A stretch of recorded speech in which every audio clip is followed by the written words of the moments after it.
Quhem Romina Shyle, jam 17 vjeç, jam me origjinë nga Leskoviku, por aktualisht banoj në Tiranë. Shpenzoj më shumë kohë me familjen, me shkollën, me librat, me muzikën. Më pëlqen gjithashtu edhe të shkruaj, gjej gjithmonë një vend, një kohë për të hedhur disa mendime në letër. Gjyshja ime, ashtu edhe babi im, kanë dashur të këndonin ashtu si unë, por që për një arsye ose për një tjetrën, ëndra e tyre mbeti vetëm ëndër dhe nuk u realizua dot. Unë jam në atë moshë ku e shikoj zërin tim në mënyrë kritike dhe gjithçka që dua për momentin është një profesionalizëm ose është një mendim që të marr nga të tjerët edhe më pas të zgjedh. Edhe mendoj se kam ardhur këtu që disa profesionalistë të më vlerësojnë mua ashtu siç unë meritoj të vlerësohem.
Romina Shyle.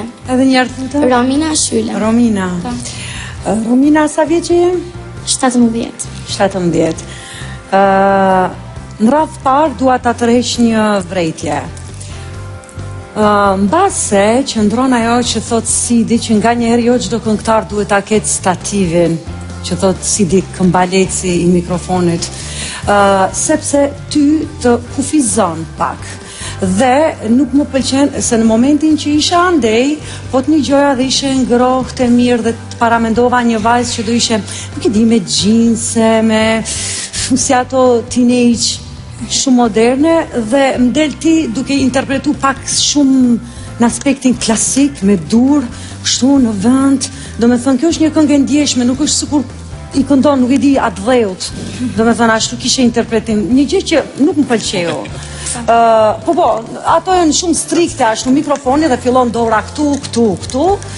Jo, sepse ti je 17 vjeqe, duhet jesh shumë e lirshme në interpretim, ke një zë shumë të ëmbël, shumë të ngrohtë, transmeton ëmbëlsi, ndjeshmëri, prandaj do më pëlqente të punoja me ty. Kështu që në qoftë se punon me mua, i heqim njerë këto, mbase dalim do njerë edhe pas stativ, këndojmë kështu, ndoshta ndryshon edhe luku. Në fakt, ajo që ka thot Teze Alma vlen, sepse ky variant i kështë shumë i vjetër tashmë. Ke parasysh, ndoshta ti je pjesëmarrëse e festivaleve për fëmijë, këtë nuk e di, se këta në një farë mënyra në stampa para viteve 90, etj. Megjithatë, çka vlen për të theksuar është i vokali yt është shumë modern. Sidomos në pjesën e parë, pa vajt tek pjesa tjetër ku ti një farë mënyrë e kalon sensin e masës në refren dhe fillon e bërtet i qik ma tepër se sa duhet dhe biles këndë i luhatit vogël intonative. Megjithatë, ai fillimi është kaq i mirë, ato përshkrimat e fillimit me fjalët që dalin si ruaza, e cilat mua më ngelin mendje, dhe them që nuk është të thënë se s'bën që të trajtosh kënd me një shkallë vështirësijet, ose mund të themi edhe me tesitur, shtrirje kaq të madhe, ti mund të bësh golin edhe me këngë të buta dhe të qeta. Megjithatë, për konkurimin dhe për fillimin ti do të shpalosësh gjithë vlerat që i ke dhe bën mirë që zgjedh një material të tillë. Tash unë them që do ndjesh si në shtëpinë tënde si te unë, si tek Alma. Zgjedhja është e jotja. Faleminderit shumë. Nuk e friz jam fakt. Unë do të shkoj me së driti. Mirë se erdhe. Mirë se erdhe.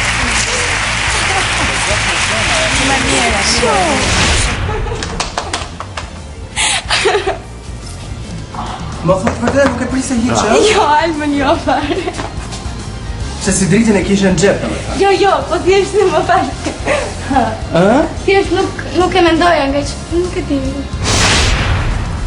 Romina, një vokal i ndjeshëm, brillant, të cilës i thash problemet, u mundova t'i venduke edhe pikat e saj të forta, por këtë gjë më së miri, përveç se me fjalë, mendoj që do e bëjmë rrugës sepse ka një larmi materialesh të cilat ajo mund t'i interpretojë denjësisht.